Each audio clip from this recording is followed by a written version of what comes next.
Meaning of eraser. Eraser. Eraser. Eraser.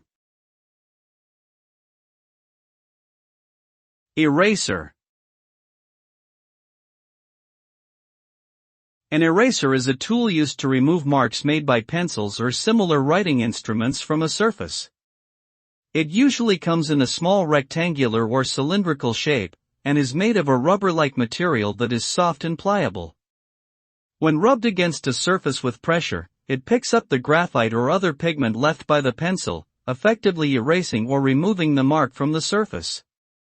Erasers are commonly used in classrooms, offices, and art studios for correcting mistakes or making changes to a drawing or written work.